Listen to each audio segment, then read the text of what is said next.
This is Channel 25 WVTT Olean. Now, from the Twin Tiers' biggest broadcast news operation, this is the 6 o'clock report with Jeff Andrulonis and Alexa Olson. Listen on News Radio 96.7 WVTT or watch on News Channel 25 WVTT Television. WVTT proudly presents the 6 o'clock report. Good evening, I'm Alexa Olson. Jeff Andrulonis is off tonight. Topping the 6 o'clock report, breaking news coming into our newsroom this afternoon, a shooting at a high school near Baltimore, Maryland. Police say a suspect is in custody tonight after the shooting of a student on the first day of classes at Perry High School. Police say that the student was flown to a nearby hospital after being shot earlier this morning. No more information is known at this point. We'll be sure to bring you updates as soon as information becomes available. While Rally in the Valley was a huge success, WVTT's Derek Smith was out covering the event all weekend.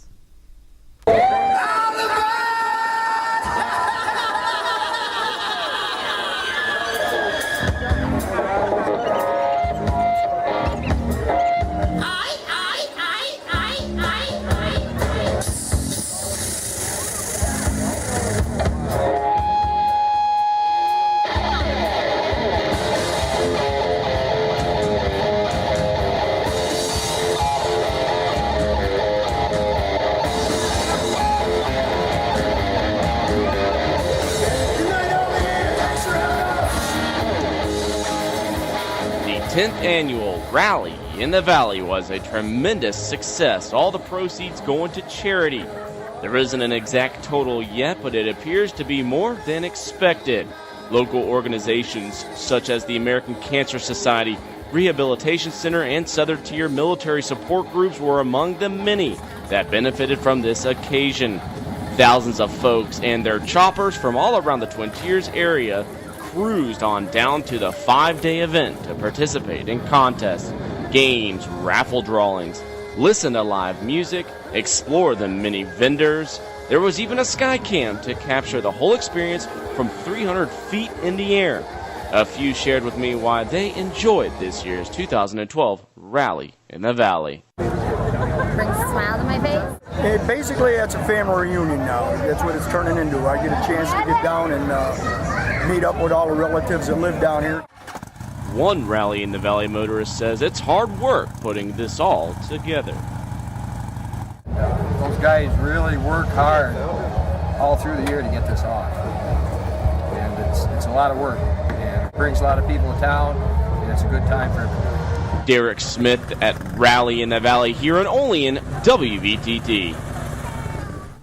Now, as we shift our focus to fall and everything that comes with it, colder weather, football, and the start of another year of school, we're always aware of the financial burdens that come with higher education. During Congressman Tom Reed's weekly media call today, the congressman addressed the issue of affordability when it comes to college tuition. I'm a firm believer in higher education, and we're very supportive of it. So I wanted to hear front line from the people that are impacted by these ever-increasing tuition costs in their institutions to work hand in hand to come up with solutions to try to alleviate those cost increases. Well, for school kids in Pennsylvania, school started today. It's also the first day of classes for some New York colleges and universities. St. Bonaventure University in Cattaraugus County and Alfred University and Alfred State College in Allegheny County started classes today, and there are a lot of things to keep in mind. With local school districts in Pennsylvania just finishing up their first day, drivers should be aware of bus routes and speed limits in school areas. In the Bradford Area School District, school officials remind parents there are some changes in schedules to make the transition to new buildings easier for students. And as the season of buying school supplies comes to an end, U.S. Senator Charles Schumer wants parents to be advised that some of those school supplies may be harmful to students. Schumer and advocates for the Center for Health, Environment, and Justice announced today that the vinyl used in many back-to-school items for young students contain high level of toxic chemicals. These same chemicals were banned from use in the manufacturing of toys in the United States. These chemicals are banned because of the effects it has on children's health in categories of asthma, ADHD, and diabetes. A whopping 75% of products bought in New York City are tested for the report were found to have high levels of the toxic chemical that is deemed safe and allowable by law in children's toys. Schumer says that it's school supplies and are supposed to help our children with their education, not harm their health, adding that when kids take their lunch to school this fall, they shouldn't be carrying it in a lunchbox laden with toxic chemicals. Meanwhile, classes in the Olean School District don't start until next week, but classes have already started for Olean Board of Education.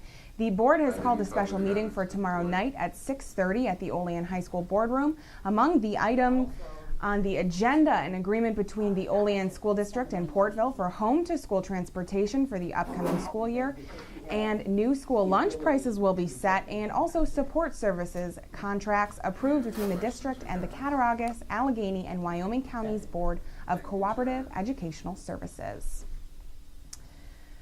In addition to the Board of Education meeting, there will also be a Common Council meeting starting at the same time tomorrow night. Discussed at the last Common Council meeting was the topic of the Bartlett House. Council members voted on keeping up the property by mowing the grass, clipping back the hedges, and keeping the sidewalks clean of debris. Last week, crews were busy sprucing up the property. As you can see in this footage, it got some much needed grooming. Well, a Kane-based state police fire marshal is still trying to determine the cause of a fire Friday night that left 8 people homeless and killed 9 pets.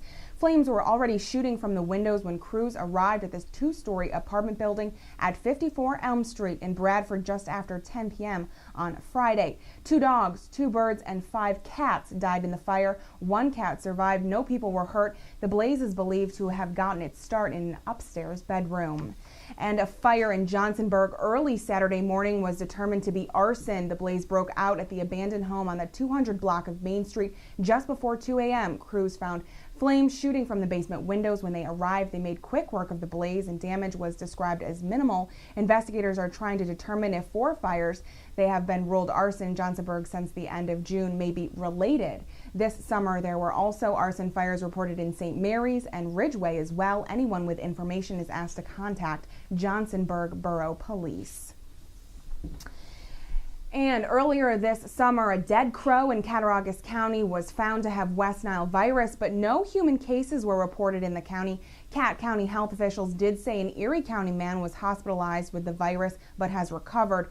That was 11 New York residents with confirmed cases of the virus so far. 1 died from it. Health department officials remind residents in the Twin Tiers to remain vigilant since there is still plenty of time for mosquito breeding to continue.